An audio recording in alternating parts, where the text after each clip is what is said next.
What's poppin', y'all? Happy Monday. Welcome back to the Heliocentric Podcast, hosted by yours truly, Pierre, Pee Wee the Plug, and Dreesen. Today's episode, we wrapping up week 2, heading into week 3 with a lot on the NBA slate. We got Wemby talk, Scottie Barnes resurgence, and the in-season tournament with a lot of other things around the league. But before we dive into that, I just want to remind you guys at home who watch it from YouTube, make sure you hit that like button for me. And if you're new and you enjoy this type of content, make sure you subscribe. For my audio listeners and some of my visual listeners, head over to whatever podcast platform you use for audio listening and leave this podcast a 5-star like. I want to give a lot of love to y'all. This past week, after the first release of the first episode, we dominated the charts. We got all the way as high as the top 10. We were trending in Australia all week long. Every day, we just moving up and up and up, and I cannot thank you guys enough. I'm super appreciative of all the love, all the support. A couple times, me and Kenny was around each other on the charts. That was an incredible moment to experience. We had a couple situations where we were around guys that I grew up watching and admiring. Podcast P we were next to, and we eventually got past them. And we were around Shannon Sharp, Nick Wright, just certain people whose names have been prominent in the space for a while, and guys, like I said, that I grew up watching on TV or watching playing, and it was just a cool experience to see my podcast in the higher ranks with the guys who do this at the highest level. So I appreciate y'all. Let's keep pushing, let's keep rolling, and let's make that a thing that's the norm. Let's continue to be on these charts. Let's continue to have this podcast on the higher ranks. And up on the upper echelon of good sports and, most importantly, good basketball talk. So I thank y'all for that once again. Now, for the good stuff, the NBA last night was an incredible night of basketball unexpectedly.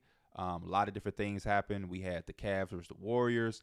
The Cavs were able to get their first win at home, and the Warriors took their first L in a row. We know what the Warriors were like last year, struggling to get wins on the road. So it was good to see them come out and start the season on a good note as far as playing on the road. So yesterday, 5-game winning streak snapped by the Cavs. Donovan Mitchell continues to be electrifying.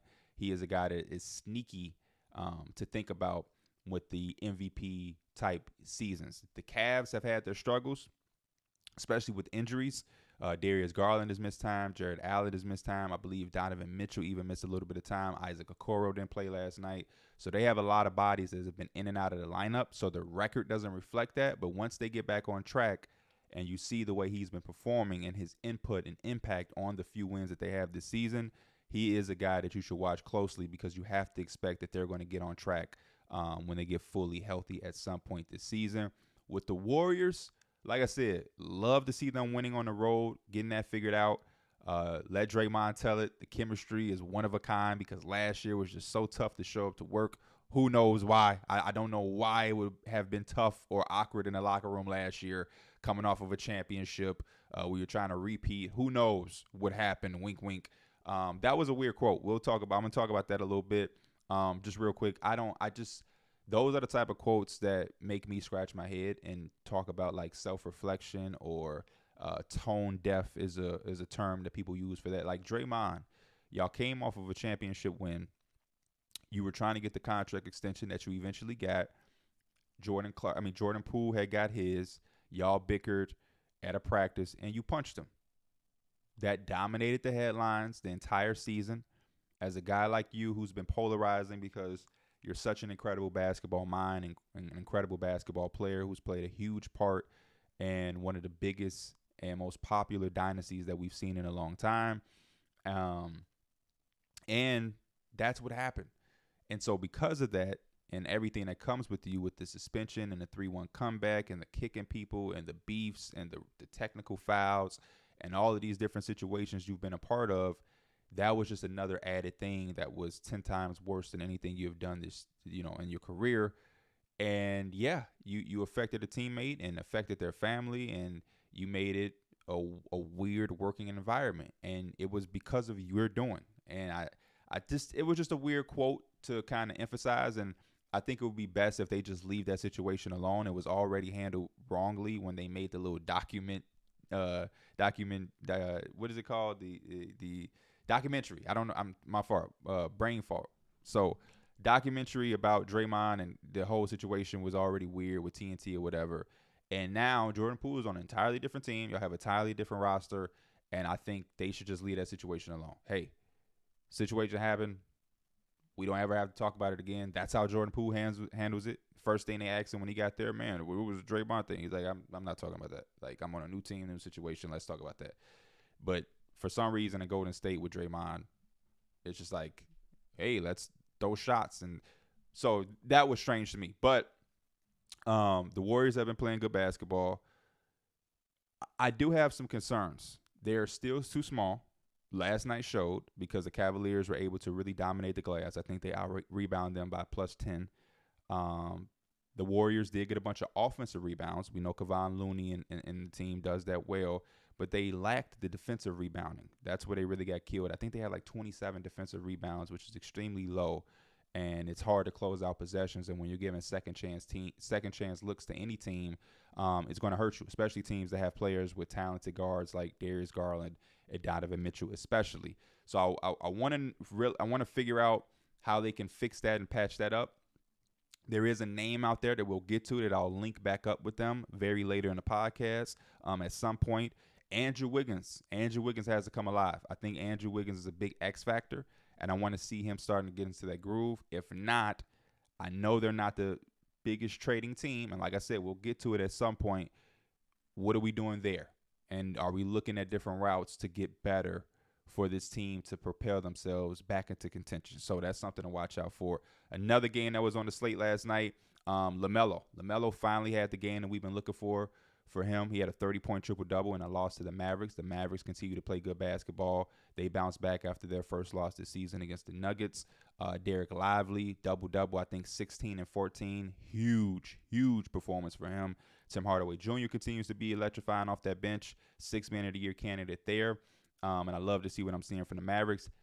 The first real tough performance from Brandon Miller in his rookie campaign. He got to start in place of Terry Rozier, who had a really, really tough injury against the Pacers the other night where the Hornets were able to squeeze that win out. So good basketball from LaMelo. Good to see him get back on track with an explosive performance. Hopefully we can see more of that. And if he's playing like that and we get the Brandon Miller we have been getting the early parts of the year or the first few games of the season, I think this can be something to watch. Nothing that they're going to make the playoffs or anything, but just something to get them going. They need to get the core rolling and to figure out exactly what direction they want to go during some part of the season.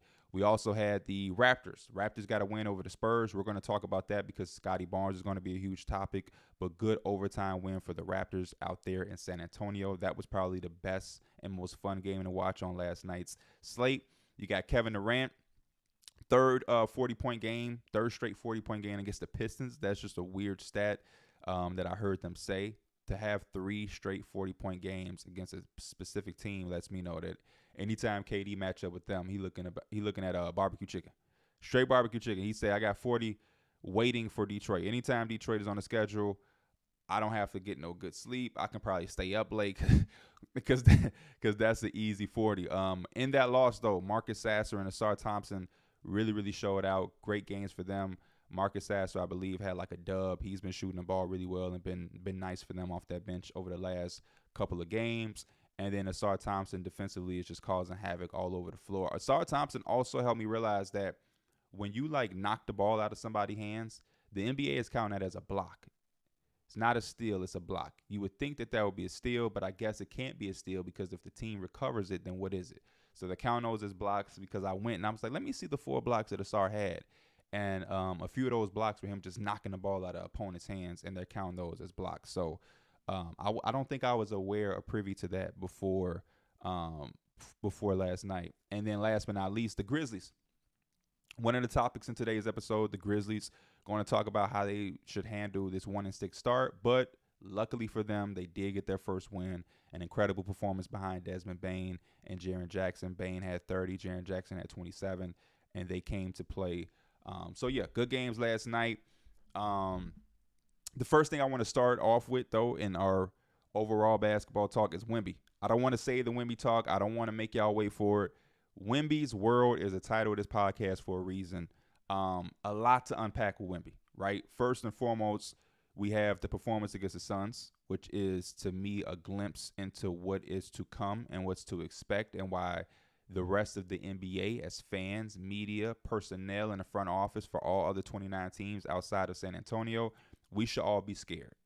We should all be very afraid, and we should prepare for what's to come, because that was just a small glimpse into the takeover, or the takeover that is about to happen and erupt at some point. So we'll dive into that. The other things that I want to unpack before we get into the actual basketball and performances from Wemby is the impact that it has on the game and the NBA community. So my excitement level right now as a fan headed into week 3 is still on level 15. Usually what happens is the season ends and we go into the off season and we have player movement and free agency. We have trades. We have the draft. We have new teams getting new coaches, new uniforms, all these type of things that help us get excited as fans for basketball to return. So that first night, the first opening night, and even the second night, I think a lot of fans, their meter is on 15. 1 through 10, the excitement level is on 15 because we just haven't had basketball in a long time, and we're excited to see new faces and new places and the new guys entering the league, and everybody's team is coming in with high hopes. Then after the first week, usually the excitement dips. It doesn't dip anything crazy. It's not a bad dip. It ain't that it goes from super excited to I don't care anymore. But usually it teeters back to 10, right? You're 15, you're fiending, you can't wait. It's all you thinking about. And then you start to get into the flow, and that meter drops from 15 to 10. So you're still excited, but you're just not fiending for it. For me, going into week 3, I'm still fiending for it every single night. I'm looking at the slate. I'm looking at what teams I could potentially watch, who I can look at, what's going on. I'm looking at the stats constantly, looking at trends, looking at who's performing, who's, underperforming, disappointing. I'm looking around day by day, hour by hour, everything that I can keep a pulse on in the league. I'm trying to. My excitement level has not dipped yet. I understand at some point it's going to dip, but I really think that I'm going to be past 10 the entire season, and one of the reasons is Victor Wembanyama. On a night-by-night basis, this is the first time that I've ever experienced, and I think we've experienced as a basketball community, the excitement of watching somebody develop in front of our eyes. That's the first part of it. We're watching a young player develop in real time as a basketball community. Other rookies who come in, they've excited us, and they've made us feel like we have to watch them, but not on a night-by-night basis. This is must-see TV. If you blink, you feel like you'll miss something. There's FOMO with watching Vic. And usually teams, fan bases will be able to watch every game of a rookie, and that's the norm. And so for example, Cade Cunningham. When Cade Cunningham came into the league, I was excited. I like Cade Cunningham. I'm a big Cade Cunningham fan. Loved him at Oklahoma State. Everything was there. Mount Verde, all of that. Good player. But my excitement level wasn't like I need to watch him every single night, every game of his rookie season. I have to watch the Detroit Pistons to see this guy. It was more so like the rookie debut I'm definitely watching. Oh, if they're playing and I have time to click over, let me see what Cade's doing. Or if they play my team, the Knicks, I'm definitely watching. And you might, on any given night, if you have the time to watch them, you'll watch them. But you're not necessarily clearing out the schedule and turning off games to go watch Cade. As good of a rookie as he was and as excited as we were to see him develop, it wasn't like, man, I cannot afford to miss a Pistons game. Same thing with Anthony Edwards when he came into the league. It was like, this dude is exciting. He's cool. I'll watch here, or you see a highlight or something. It's like, oh, man, cool. But it's not like I have to tune in. I cannot miss. We're experiencing that with Vic. The hype is real, number one, and the attention is there, and the basketball community we're watching together. And that unpacks a whole different can of worms in itself, because it's been refreshing to me, and that's what has helped my excitement level. Basketball talk, basketball discourse over the last few seasons, it's been all over the place. Fan bases constantly find ways to complain. Anytime you don't say the greatest thing about somebody's team or a player on the team, you're hating. You can't be honest. You can't speak facts. It's so super sensitive. Everything is a comparison. Everything is just like people coming in and killing the vibes of just good basketball talk and good basketball experiences. And Vic is refreshing because I don't get that. Now, what I will say is we definitely had the ball bullshit with Vic's name, but real basketball minds like myself and a lot of other people that I've seen on Twitter, we laughed at that and didn't really give it no real attention, rightfully so. Other than that bullshit, and the few people who want to continue to doubt just because they want to be different or they just have to fight against whatever, majority of people were excited. Not only are we excited, we're being patient, which is bittersweet. You know, we're being patient. We're being understanding that this is a rookie. And we're letting him play. We're letting him develop. We're not trying to write him off after the first 5 games. We're not going into the box score like, oh, my gosh, he only got this amount of rebounds. Is he going to be that good? Like, no. And it's been refreshing. And the most important thing about it and the most exciting part is that I know people are watching. Because Vic, in the excitement level, doesn't come from the box score. You have to legitimately watch it. Some of the things he's doing and some of the things that you get excited about, they don't really pop out on the box score in a general stat, right? Like you see he averaging 20 points per game on Basketball Reference. But how he's averaging it, the type of buckets he's getting, that is what excites you. Have to watch it to get it. And I know people are watching because, like I said, when you look at the outright numbers, the general stats, he's averaging 20 points per game, 8 rebounds, 2 assists. Now, for a guy with this much hype, this is the most hype rookie I've seen coming to the NBA since LeBron James, legitimately. I know people have tried to throw that out there. This is legit. This is the most hype rookie I've seen since LeBron. And I had the luxury of seeing LeBron come in 03 and be a basketball fan and be aware of the hype and everything that's going on. This is legit. Those numbers, 28-2, with 3 blocks as a 7'4" guy, shooting 49% from the field, 31% from 3, 74% from the free throw line. Those aren't like historical, oh my gosh, this is the greatest ever numbers.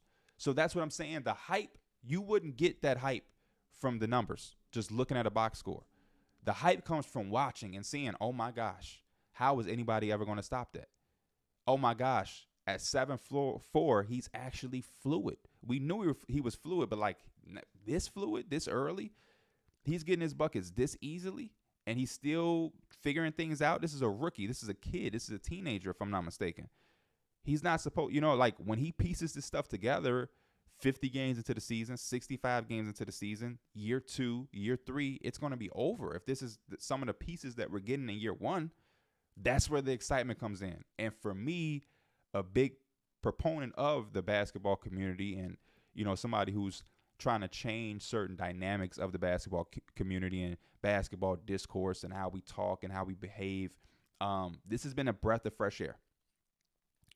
And I'm not even talking about the on-court stuff to watch as a fan, but just knowing that as a basketball community, we're all watching this together. We're all excited. There's nobody trying to be a buzzkill or be a party pooper.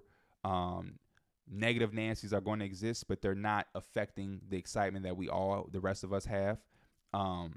It's the fact that we're being patient. We're being understanding. We're not trying to quickly write somebody off and use the buzzword 5 games into the season, which I never understand. I never understand the conversations that we have as a basketball community and basketball media when a rookie doesn't get off to the proper start, whether it's 5 games, 10 games, the first year, the first 2 years, there's just this thirst and this quickness and this eagerness to write players off, knowing that they're young, knowing that they're not even old enough to buy an alcoholic beverage. And it's like the quickness. Oh, he's a bust. It's year 2, he's averaging 13 points per game. He's a bust. It just be like, yo, we have enough information, enough data, and enough proof to show that development there's not a one type or one size fits all for development. You have guys that come out amazing. They come into the league rookie year, rock stars. Then the second year, sophomore slump. You have guys that ain't on shit their rookie years. The NBA, by stats, are saying this is the worst player in the NBA, Darius Garland. And then the second year, it's like, oh, hold up. Y'all, we was wrong about that. Yeah. You have certain guys that don't do anything for the first couple of years, first few years. May have to switch teams. Malik Monk, Malik Monk in Charlotte, we were all like, man, what's up with Malik Monk? When he going to do his thing? And then he switched teams, went to the Lakers, played a little bit better. Now he's with the Kings, and it's like, that's the Malik Monk that we always anticipating to come into the league. So it's just like, knowing that information, I don't get the eagerness to write players off, especially young players, because you're so young. You know what I mean? You have so much time to figure it out. You have so many opportunities, so many chances. How many rookies have come into the league and have not done anything, and they still played 6 or 7 years? They still played on 4 or 5 teams and had chance after chance after chance after chance. You know, Frank Ntilikina has played for the Knicks. He's played for the Mavericks. He's played for the Hornets.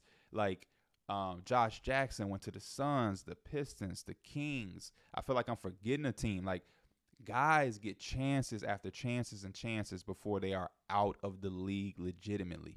So the rush to have instant gratification, instant success, instantly figuring it out as a 19-year-old coming into the best league in the world, we have to chill. And to see that patience and that understanding with Vic, like I said, is exciting.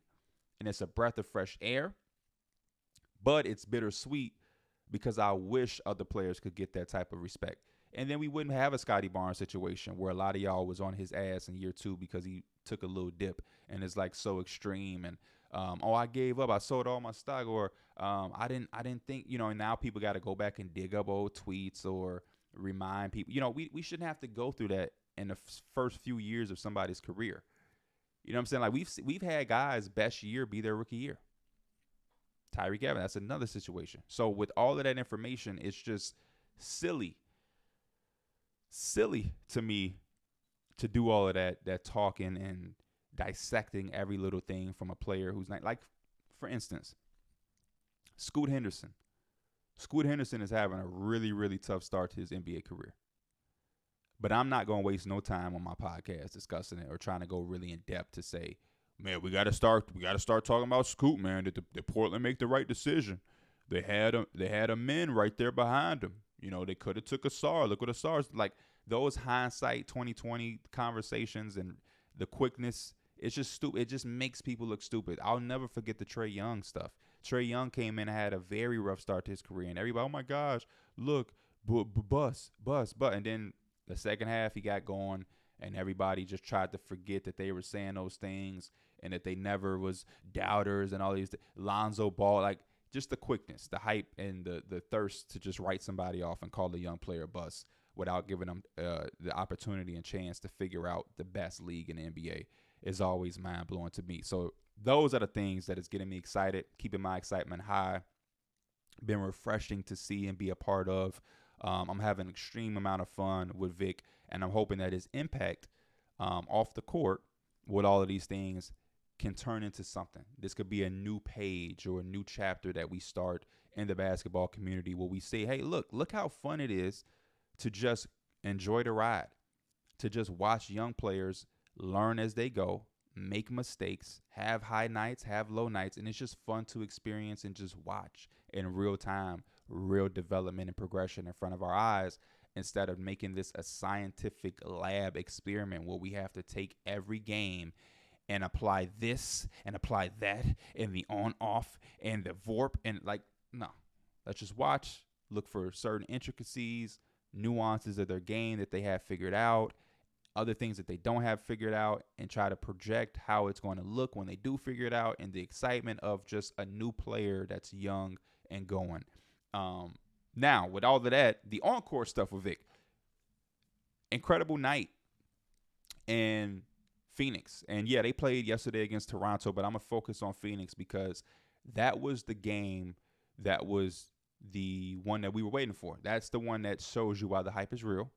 And that's also the game that is a good template for me to show or explain why I think the rest of us should be afraid and why this podcast is Wemby's world. This is Wemby's world, and we're all living in it. And the quicker we accept it, the much more easier it'll be to deal with it when it actually is put together and pops. 38 points.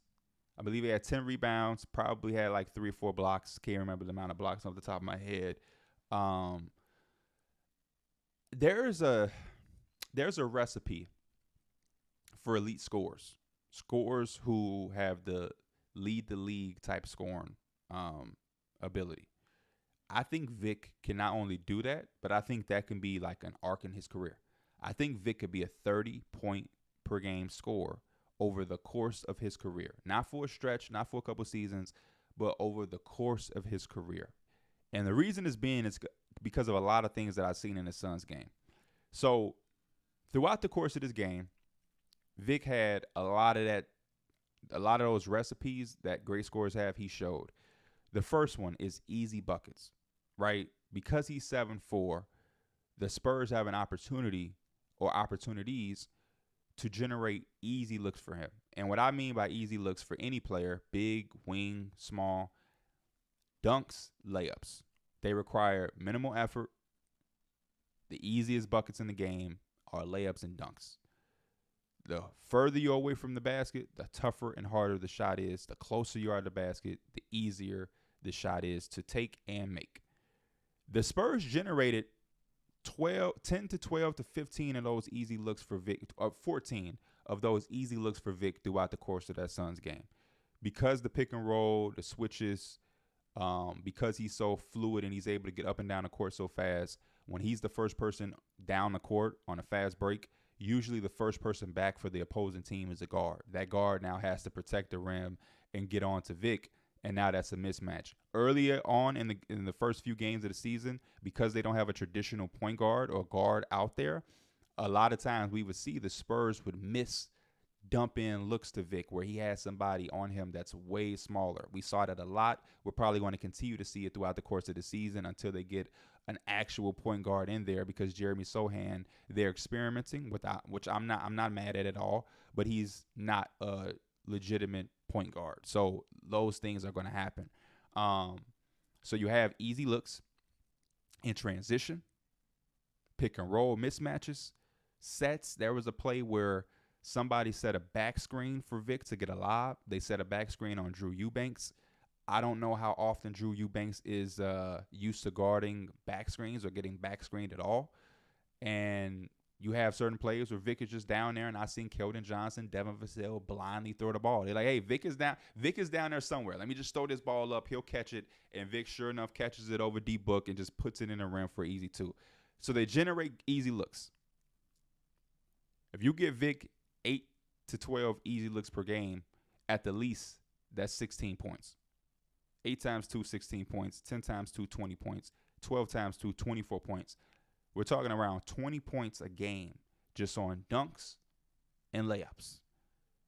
That's beautiful for any player, but it's beautiful for him. But not only is it beautiful, it's realistic because he's 7'4". He's 7'4". 20 points a night on just easy buckets is realistic for the Spurs to create and generate for Vic. The second part of this recipe of being an elite scorer, free throw shooting. Being able to draw fouls, being able to be aggressive and get to the line X amount of times. Because the next easiest type of bucket is a free throw. So literally unguarded, not in real time, it's a dead ball possession, and you're at the free throw by yourself shooting.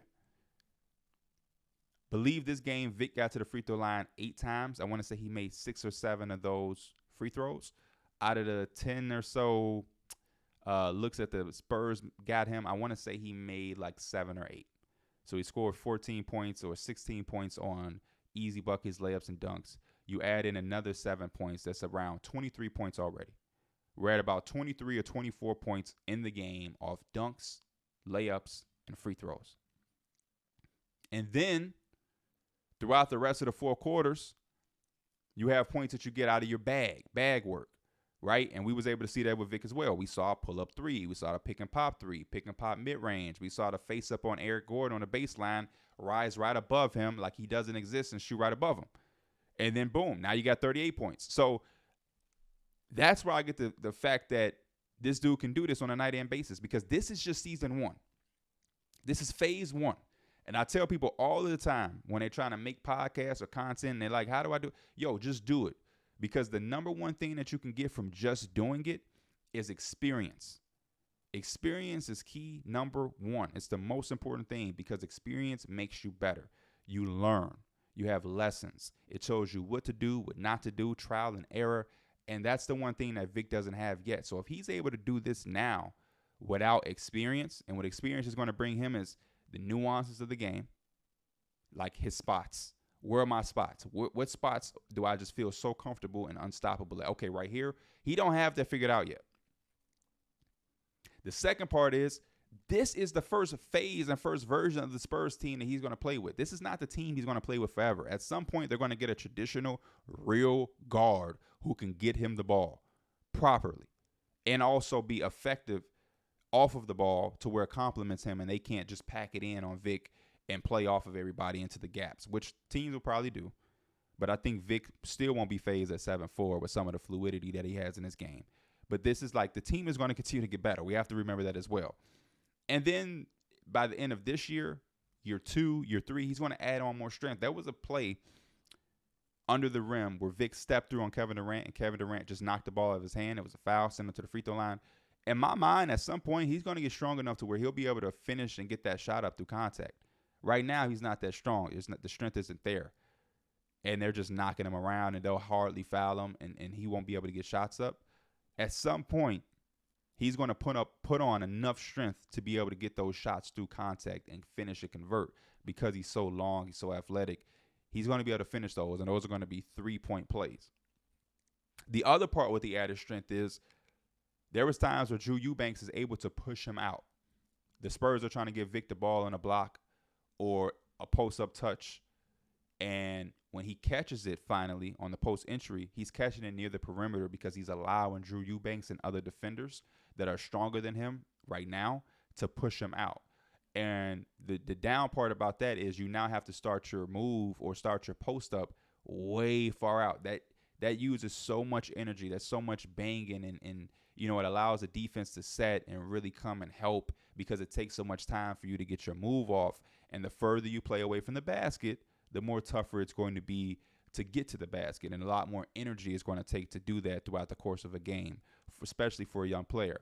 So I'm thinking about down the line, when he gets his strength, when he knows his spots, when he's able to finish through contact, play through contact, when he's able to hold his ground and cement himself with his base to stay solid on the post, when he can't be pushed out to the perimeter and stop a post touch from being a jump shot. Because that's what happened. A lot of times he got pushed out, and those post touches turned into like a turnaround fade, or I'm going to just take this contested mid-range shot because it's going to take too long or too much energy to get to the block, to get back to the block.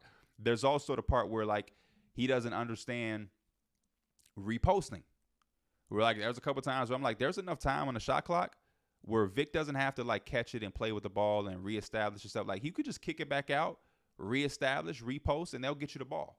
You know, instead of having to bang it and fight with the basketball and trying to like, throw it back out, run down to that block again, reestablish yourself, get a quick touch, and now you can just make a move and go.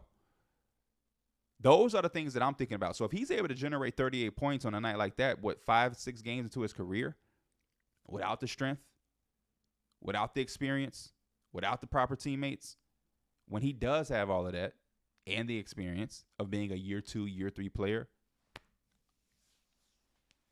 boy, are we in trouble. And all I'm talking about right now is offense. He had 5 blocks last night, I believe, against the Raptors. 5. So this dude is going to be crazy. Welcome to Wemby's world.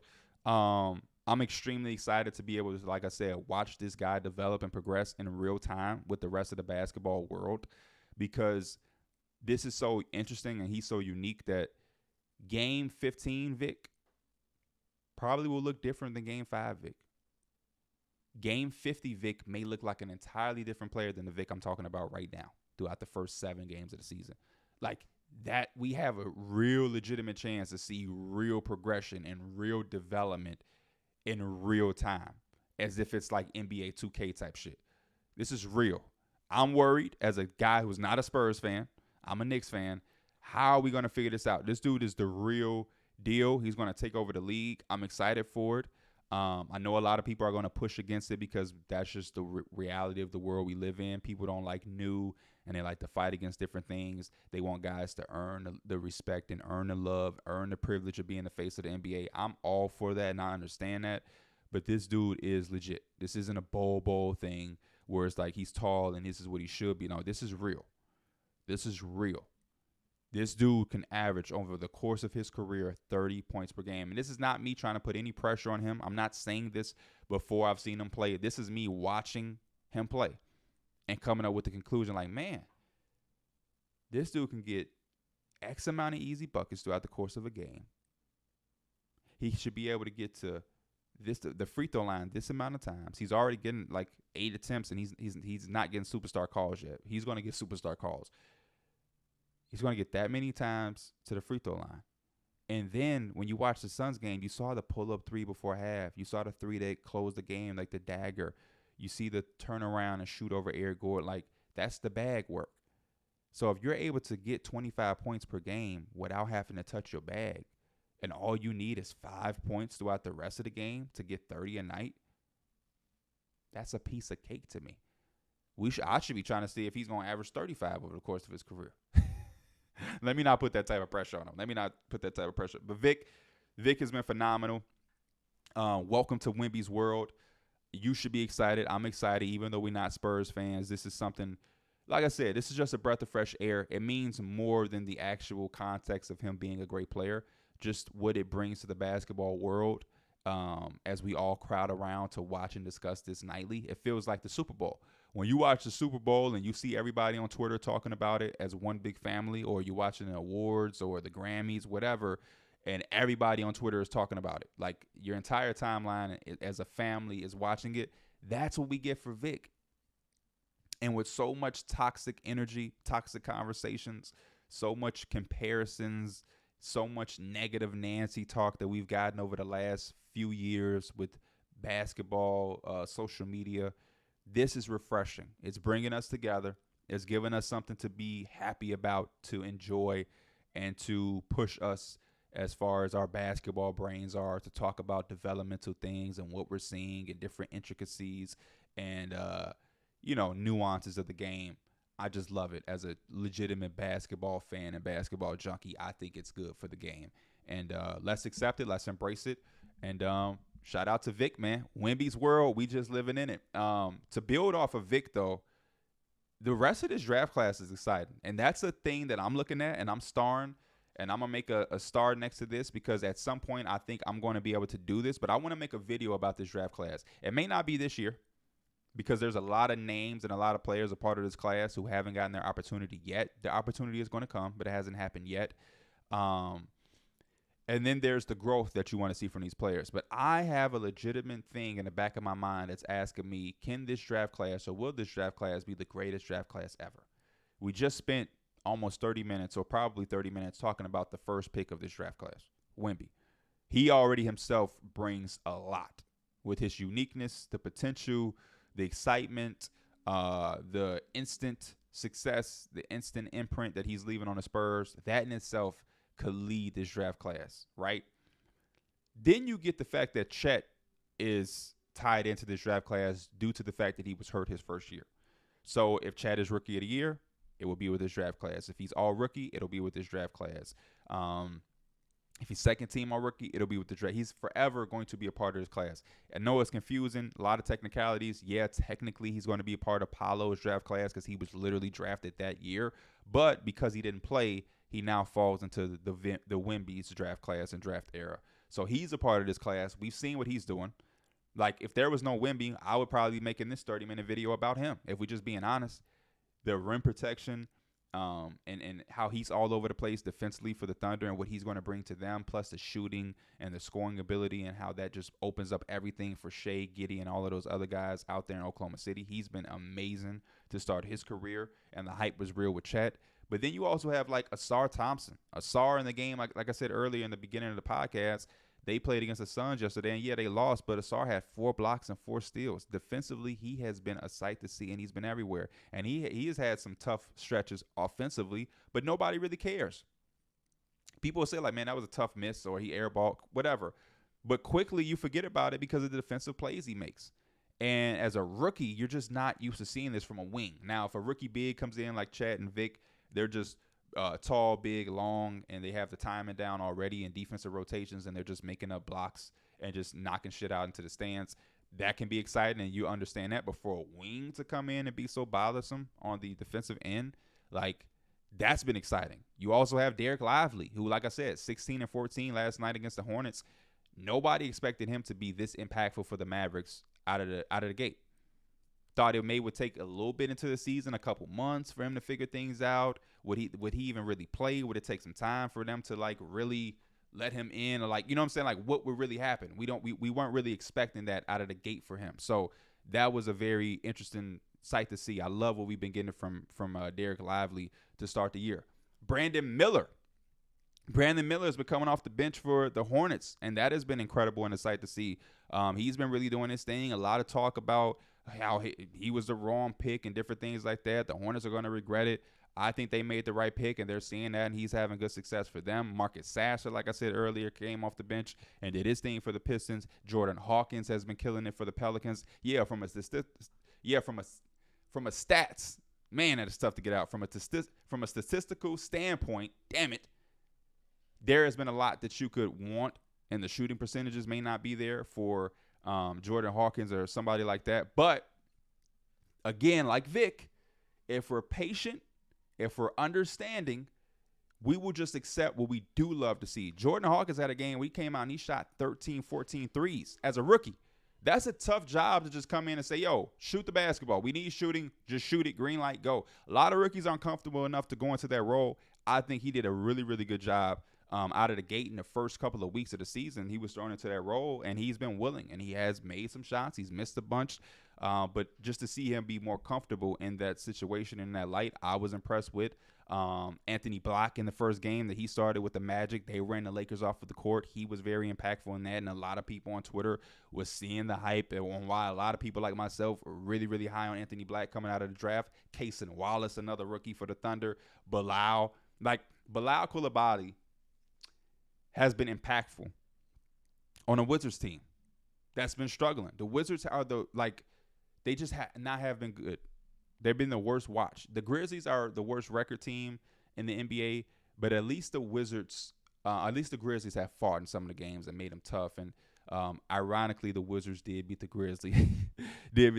But like, the Wizards are down 20 throwing blobs off of the backboard. Like, Jordan Poole, I think, is like a negative 46 in expected wins. When he's playing, he makes them look like a team that should lose 46 more games than they already are projected.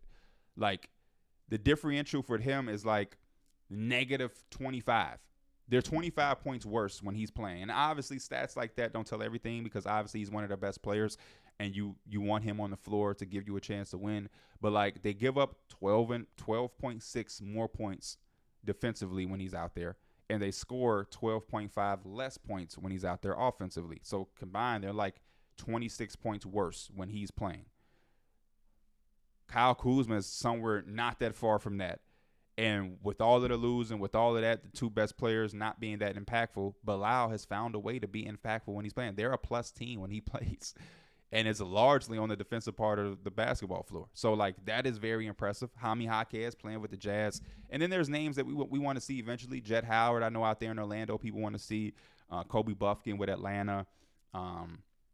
You got Cam Whitmore out there in Houston that we're going to definitely want to see. Taylor Hendricks, Jarris Walker in Indiana, Hendricks in Utah. There's so much going on those two teams that it's going to take some time for those guys to get minutes. But like, when everybody is starting to get the opportunity, when everybody is being impactful, because I think they will, when everybody is getting into their groove and figuring out their role for each respective team, this rookie class is going to look really, really strong compared to a lot of different classes in their most recent years. So I'm excited about that. I've been paying attention closely to all of those guys and all of those names, and I just feel like on a night-in, night basis, there's somebody to get excited about. And again, like, Scoot is struggling. Amin is hurt right now. His ankle is in like a boot on a high ankle sprain. So we haven't even seen a lot of other guys that are going to make this class even better and more exciting for years to come. Scotty Barnes. This resurgence of Scotty Barnes. Like, I want to clap right now, but I don't want that noise of me clapping to, get y'all caught off guard in the microphone. But Raptor fans, man, I am so happy for you guys. And the reason being is I don't think people really understand how frustrating and how tough it can be on a fan base when you're kind of ushering out a new era and bringing in another new era, like, or ushering out an old era. So you lose Fred. The writing has been on the wall for Pascal to potentially leave. I know last year was kind of uncertain, but it looks this year like he's probably going to be going elsewhere. Still don't know what's going on with OG. You know, Masai Ujiri and his team won a championship not that long ago, but now the coach who was a part of that is gone. Kawhi never came back. Norman Powell left. Fred left. You know, these are guys that you developed on your own and you got tied to. And now the guy that was supposed to make you excited for the new tide turning, Scotty Barnes, didn't really have a good second year after the Rookie of the Year campaign, and it's disheartening. And I know a lot of Raptor fans were not trying to buy into it, and they were confident that Scotty would bounce back. But when you hear the chatter all year from social media and different personalities and different people in the media saying this, that, and third about a guy, it could probably get into your conscience a little bit. Like, man, right? Like, are they right? What's that? Just like a peak year for Scotty already as a rookie? Like, did we miss out? Did we make the wrong? Like, so I understand that it could be stressful. It could be stressful as a fan. So to see him get back on track, it's refreshing. It's like, okay, we do got a guy. He is that guy. This is why we made him untouchable. This is why we didn't, entertain the Kevin Durant trades. This is why, like, we should get rid of Pascal. Scottie Barnes has been amazing. Last night, specifically against the Spurs, they had a great win in overtime. Scottie Barnes hit the big clutch three to tie the game and send it into overtime. He also had the big inbound steal, which took away the Spurs' opportunity to get a game-winning shot in, which I think was super clutch. He had 30 points, 11 rebounds, 6 assists, 3 steals, 3 blocks. He's shooting 51% from the field right now, 42% from 3, 76% from the free throw line on 22 points per game, 10 rebounds, and 6 assists. 2 blocks and a steal also per game. He had a triple-double already this year. Like I said, 30-point performance last night.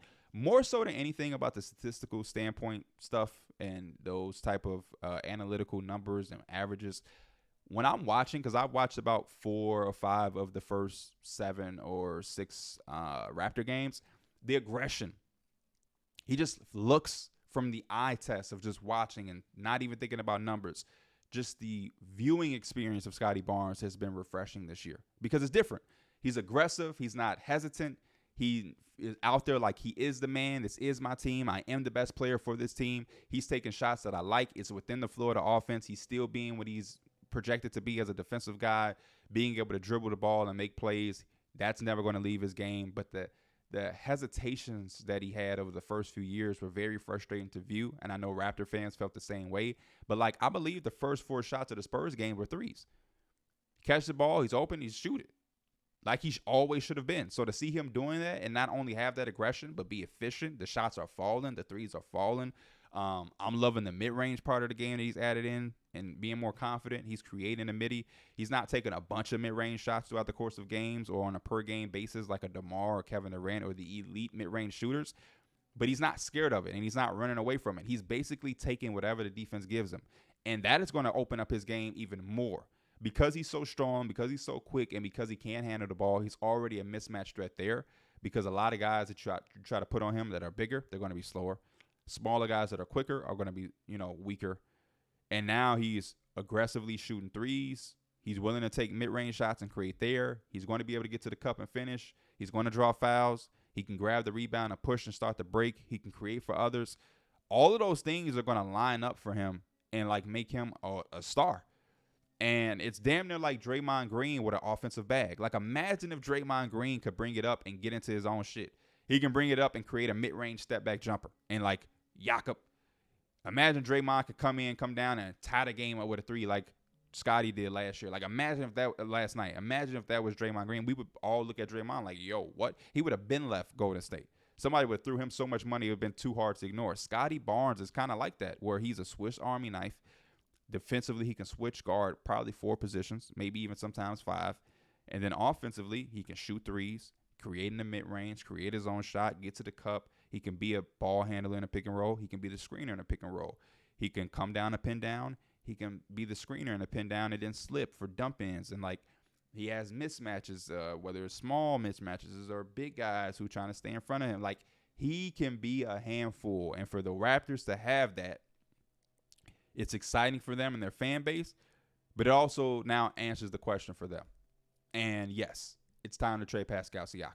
It's not because Pascal Siakam is a bad player. It's not because Pascal is a bad teammate. It's just because Scotty now, what he does, it kind of gets into the way of Pascal. And it's not in a negative way. It's not to say that, this is just basketball. It's only one basketball. It's only so many shots that can go around. And we already seen the start to the season, Pascal, the last time I checked, and it could be different because they played a few games since I looked into this, but shot attempt basis, he was like tied for third with Gary Trent, who doesn't even start. It was like Scotty, Schroeder, Pascal, Gary Trent, and then OG Anunoby. I can't remember the last time that Pascal was that low on the shot attempts diet for the Raptors. You know what I'm saying? Like Pascal numbers and his efficiency, and just his rhythm has not been there the entire year. And I want to credit Pascal because he's keeping his head up. He's still staying engaged. The ways that he can impact the game, he's impacting it. He's taking shots still. He's not, being passive. Like, he's just playing basketball. And it's like, man, I'll figure it out as it goes. But for me, Scotty's resurgence lines up the stars for the Raptors to do the inevitable, which is move on from Pascal Siakam. I feel like they may have waited a little bit too long now because he's on the last year of his deal, because he's not having the greatest start to the year. When you do trade him, if you do trade him, which, again, I'm saying you should, you're probably not going to get a king's ransom or anything crazy, but I still think it's good to get something. You may be able to get a first-round pick, some young player, or, somebody that can coexist and help with Scotty, or, some depth. You can get something, which is better than nothing. But if Pascal's season continues to go this route, you're not really that good of a team. You're solid, but you're not like great. You're not competing for anything crazy. I just don't know why he would come back. He would just leave on an open market. And I think there are suitors out there that should call. For instance, I haven't heard anything, and I'm just cooking this off the top of my own brain when I was sitting back and thinking, this is not really this team's style or recipe, but the Warriors. The Warriors need some help on the interior. Defensively, defensive rebounds, closing out possessions. Pascal gives them that size and that versatility. Andrew Wiggins is from Canada. I think he can go out there and play on the wing for Toronto. I believe their money should match some way because Andrew Wiggins makes a lot of money. Matter of fact, I'm going to do this live on the podcast for all of my audio listeners because I know I have visual people that can see me doing this. But for my audio listeners, I'm on my phone right now. And I'm going to say, I usually, I don't know, the first episode, I didn't really want to go on my phone or look at my notes or whatever. But this is my show. I can do whatever the hell I want to do, especially if it's for getting facts, right? So right now, I'm looking at Andrew Wiggins in his current contract. He has 1, 2, 3, and then the last and fourth year is a player option. So he's making $24 million this year. He'll make $26 million next year, $28 million 2 years from now, and then the last year of that deal is $30 million. Pascal Siakam, on the other hand, probably makes a little bit more than that 24. Pascal is probably 30, if I'm not mistaken, on this contract. The last year, current contract, he's making $37 million. $37 million. If there is a way that we can make this money match, you may have to throw in another player, but you'll have $24 million, and we have to figure out another way to get the $13 million to come into play. I'm looking at it's going to be tough.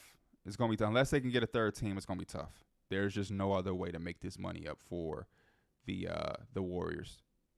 They have big gap. They have, Steph makes 51 this year. Clay makes 43. Chris Paul makes 30. Wiggins makes 24. Draymond makes 22. And then, boom, Gary Payton the second makes 8. So you got 20 million plus guys, and then you have guys who make under 10 million. So I don't know where the other $13 million comes from. I don't know what the salary looks like if they have to make the exact money match. I would assume so, because the Warriors already have so much money tied up with all of these heavy hitters, 51, 43, 30, 24, 22. But, man, Pascal Siakam on the last year of his deal with the Warriors, I like it. I like it. Now, resigning him and bringing him back, that's the question. I don't know what you want to do there. You will have Klay Thompson off of the books if you want to explore that situation. I don't know how many years. Chris Paul does have more years on his contract. The Sacramento Kings, I've seen them and their fan base and their team being like, hey, we can use Pascal Siakam next to Sabonis in the front court. I don't disagree. First round pick. I think I saw a trade where it was like a first round pick. I know it's going to hurt Sacramento, but Malik Monk and Harrison Barnes. And you still would have and I think Davion Mitchell actually. Yeah, it was Davion Mitchell, Malik Monk, Harrison Barnes, and a 2026 first round pick and like a second round pick for Pascal Siakam. And maybe one extra player. Pascal and maybe somebody else. I can't remember the other player, but it was like a 3 or 4 for 2 players to return. And then your starting lineup would be what? De'Aaron Fox, Kevin Huerter, Keegan Murray, Pascal, and Domantas Sabonis. Don't know how King fans feel about that. There's always like, is Davion Mitchell that guy where y'all like, no, we cannot trade him. We're so emotionally tied that we can just not trade Davion Mitchell. We just love him too much. Detroit, do they want to expedite the things that they got going on over there and just give this a try on the last year of his deal and see if that works? Kay Cunningham, Killian Hayes. You also have Asar. Or do they say, hey, nah, it's just too early to do that? I don't know. But I know there's going to be some suited. The Hawks. Do the Hawks say, hey, we're rolling with 4-2, but we haven't looked the prettiest? Let's just jump on that. The Bulls, Chicago Bulls, they are so hesitant and so reluctant to hit that reset button. Do they just try and go and acquire Pascal? Hey, y'all want DeMar again? Y'all want to reunite DeMar with the Raptors? I don't know, but I do think it's time for Pascal to be traded, man. I think it's time for him, and I think it's time for the Raptors going to a different direction, and just figure out what they should do and how they should build around Scotty for the better, because he is looking like the future so far for that organization. One of the things that I do want to start doing on this podcast is eventually starting something called like the assist. And what the assist would be is you guys, the listeners, the viewers, reaching out to me maybe the day before the podcast. I do this podcast Sunday nights or Monday mornings, and it comes out on Monday. Maybe tweeting me or leaving comments on a video. That's where it gets tricky for my YouTube viewers. I don't know if you want to leave a comment. Like, will the comment or the topic or the viewpoint or opinion or hot take that you have, will it be relevant a week later on Monday? So I don't want to say drop comments in the YouTube video and I'll see which one makes sense for me because I don't want you guys to be like, man, looking at this, I don't like the way this and this is happening for this team. And then a week later, I go back and I look at the comments and that's not a relevant statement or viewpoint anymore. So maybe we do something like, on Saturday night or Sundays, y'all hit me up on Twitter, or if you want to, leave comments on the YouTube videos and I can run through them before I do episodes to look for the assist of the day or the assist of the episode. And that assist can be a talking topic, just something that can bring another point of talking to this podcast. So I'm opening up the gates for y'all to let y'all ideas and views be heard. And hopefully we have some really, really good ones because I love incorporating the audience into the podcast on a week-by-week standpoint. Another thing that I want to start doing, I don't have the name of it, though, is I want to give players their flowers. I got a couple players that I want to name and I'm going to give shout-outs to, but I want a name where it's just like I give these players or players that I've been looking at their flowers. A couple of names for this past week: Shaedon Sharpe, a guy that I've been extremely vocal on and high on over this past year. Super excited to see him take certain steps, and the fact that we were able to see those steps be taken and them be clutch, and they, ran plays through him, and he got the game, save and block, and he's just been phenomenal. He's been the bright spot there. They had a 3-game winning streak going on after they failed the first 3 games. He has been that breath of fresh air that's rejuvenated them, in my opinion. You also have DeAndre Ayton, who I was extremely critical of. I was extremely critical of DeAndre Ayton in those first 3 games because it just did not look good at all. And I want to be able to be one of those people that come out and when they do right, give them their flowers. DeAndre Ayton deserves flowers. He's been rebounding like a madman. Last night, he didn't have the greatest game, especially shooting-wise. That's been one of my biggest things. It's just his aggression and figuring things out offensively. But rebounding's sake, he's been there. And when he plays, this team has been a lot better. They are a much better team when DeAndre Ayton is on the floor. The on and off numbers speak for themselves for DeAndre Ayton and helps him with that case. So I want to give him his flowers. And that's what this is all about. That's what I try to tell people all the time who are fans of different teams and different players. Like, yo, when I'm critical of a player, it doesn't come from a place of hate. I have no reason to hate against a franchise, a player, or you, the fan of the team or player. It doesn't make me any money. It doesn't make me more popular. It does me no service to be a quote unquote hater. But a part of this job is having analysis on what's going on. And when guys are struggling, I have to analyze that and come up with the reasons why. And a lot of the time, it's about seeing things from players. I see a lot in DeAndre Ayton, and I want to see him reach that full potential that I know is out there. So when I see him playing less than what I've seen him already play, it's frustrating, especially on a new team where the excitement level is high and it was a fresh slate. So to see him kind of bounce back and pick up and to play a little bit more basketball, super exciting, and got to give him his flowers for that. I also want to give Anthony Davis his flowers. Anthony Davis, he's been leading the league in minutes. He's been available for the Lakers. That's been super, super big. Defensively, he's been cleaning up a lot for that team. They have to start getting things going. They've been losing a few very embarrassing, big-time embarrassing loss against the Magic, but Anthony Davis has been scoring, rebounding, and defending his ass off for the Lakers, and he's been available, which is big, big, big when you talk about Anthony Davis. Tyrese Halliburton, incredible game against the Hornets. Sucks that they lost that game. 40-piece. He was making every play that was out there, and that was super, super fun. And I'm loving to see the step that he is taking into stardom. Him, Tyrese Maxey, they're taking those jumps, and I'm excited to see other guys start to take those leaps. And obviously, Scottie Barnes that we mentioned already, but I still think Tyrese Maxey is the leader for MIP. So shout out to Tyrese Maxey. And then guys that have been struggling. You know, when you give flowers and you give love, you also have to be critical. And, man, the Bulls in general. The Bulls just don't have anything figured out. I think they need to blow this thing up and switch gears and switch directions immediately as soon as possible. Zach LaVine hasn't really been effective for them in the way that you would want. Yeah, he had the 51-point game, and they won that. And, you know, he's going to put up numbers and score the basketball. But, like, just the impact and on the floor and putting them in position to win, he hasn't been that. DeMar hasn't been that. Vooch hasn't really been that. Patrick Williams I just don't know what's going on. I don't think this is a situation where you just fire Billy Donovan and you act like it was all on him. This team just isn't it. And the longer they try to keep on, the more everybody else is going to fall. Like the GM, if he continues to try to push this on and just say, we're just going to fire Billy Donovan and act like it was all on him, then he'll be next. He'll be next. So I think something has to brew there. Zach LaVine has been the name in rumors. DeMar DeRozan probably is going to be a name that's in rumors, but I think they have to tread to that direction and accept the reality and the fate that they're in, because it's not been a pretty sight of basketball to start the season for the Bulls. Julius Randle on my Knicks, like, I'm going to just come out and say it. I don't think the Knicks can reach the potential or the height that they want to get to with Julius Randle on his team. I think we've capped out with Julius Randle.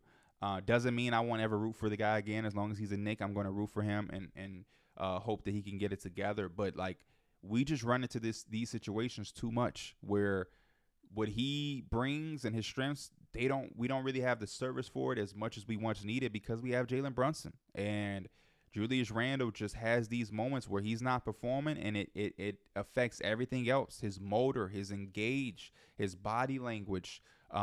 It's glaring. And because we played a national televised game against the Bucks in the in-season tournament, it was on full display for the rest of the world to see. And it's just not good. And it trickles down into the locker room, and it hurts the team chemistry. And then you got Mitchell Robinson and his trainer talking on Instagram, and it just becomes a mess. And for us to be the team that we were last year and to build on that to be an even better team, we're going to need off the court chemistry and engagement to be high.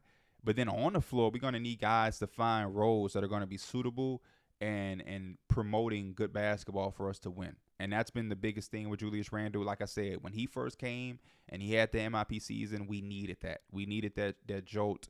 We needed the services. We needed those moments, and we are all appreciative of it. But now that we came to the conclusion that he can't be the head honcho for that type of team, that elite team, we brought in Brunson, and it's definitely his team. And I think it's tough for Julius Randle to really figure out where he fits in to be effective. Because when he has nights where the shot ends up falling and he has stretches, because that's been what this season start has been. It's been a disgusting season start, and it's been a stretch of him not scoring the basketball and making shots. He doesn't really know what to do. And credit to him for getting rebounds. I'll give him that. He's been rebounding like a madman. But outside of that, the shot quality, the shot attempts, just no awareness, hurting the team with those type of shots. And I always said that those have been fool's gold shots where you take these heavily contested fall-away mid-range jumpers, and one night you're making them and you think, oh, that's sustainable. And apparently Tom Thibodeau thinks it too, because he continues to green light it. And sometimes that's just the offense where we just have guys ISOing, and then we have the four other players just standing around looking. And that can be, like I said, extremely frustrating as a Knicks fan, knowing that that's just not going to be sustainable, especially in the playoffs. And it's no wonder why every playoffs that we've gotten to with this new team and new regime, we run into this wall of like, oh, Julius is struggling. Yeah, because the stuff he does in the regular season is fool's gold. They're not sustainable solutions for an offensive system. And I don't believe Julius Randle is a hub. I think he's a good player who has a solid skill set and is an incredible athlete.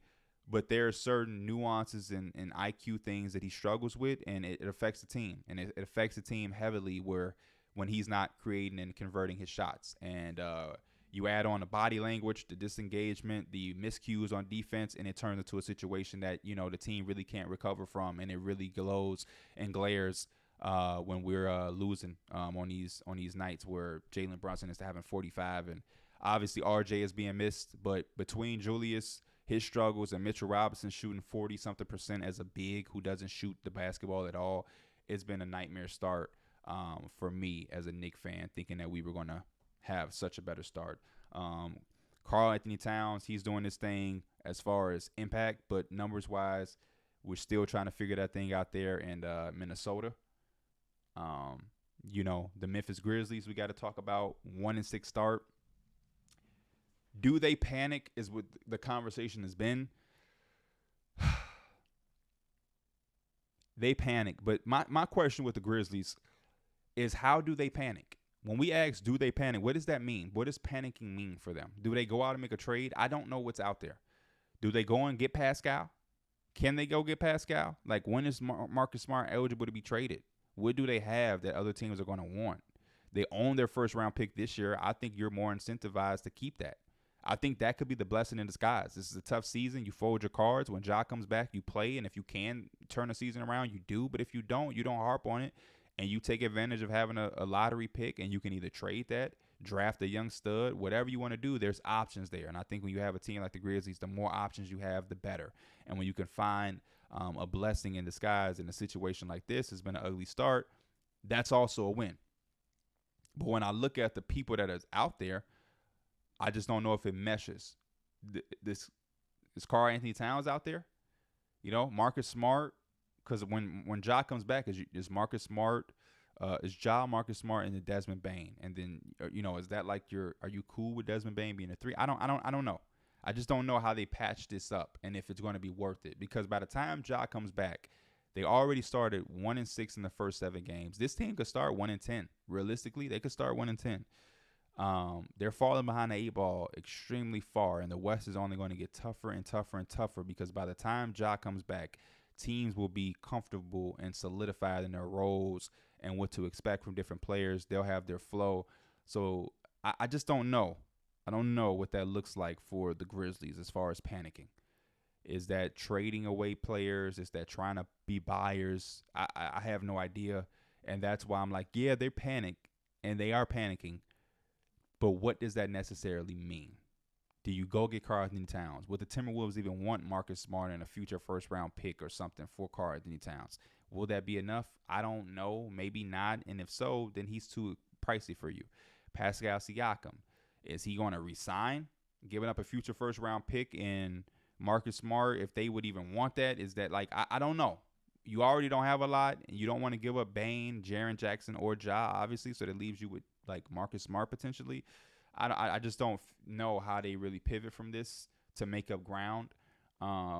So they should panic, and it has been tough, and it is a reflection of Ja Morant, because when I watch their games, especially the first 4 that were really competitive, it's like, man, if they have their all NBA guard, they probably win a lot of these games, and they're probably not 1-6.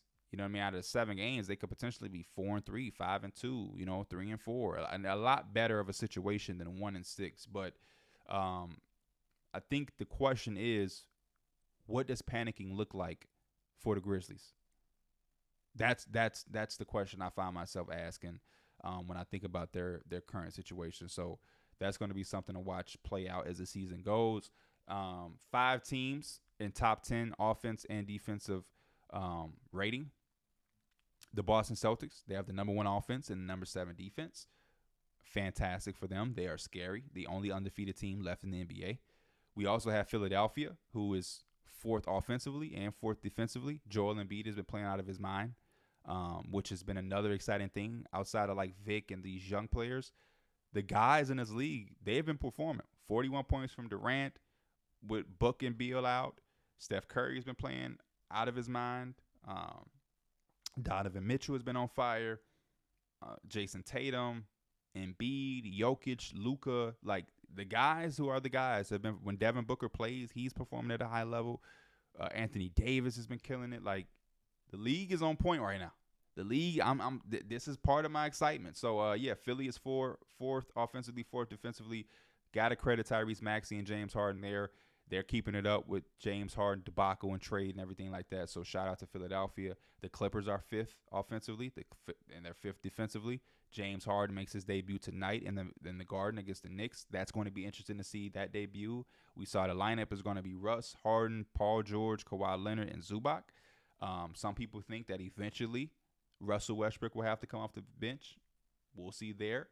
And then Golden State is 9th offensively, 10th defensively. And then Denver is 6th offensively and 6th defensively. So we got some teams doing their thing, top 10 in offense and defense. That's a recipe for championship success. Going to keep my eye on that.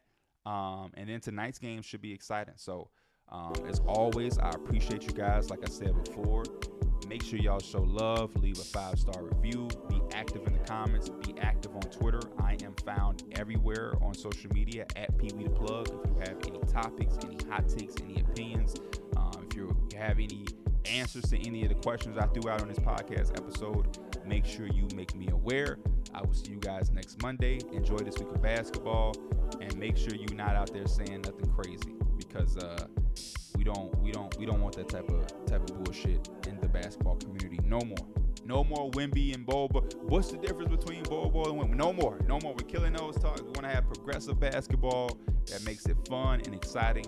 But again, shout out to y'all. I love y'all. I will see y'all next week. As always, I am Pee Wee the Plug, aka the Heliocentric. I'll holler at y'all next time. I'm out.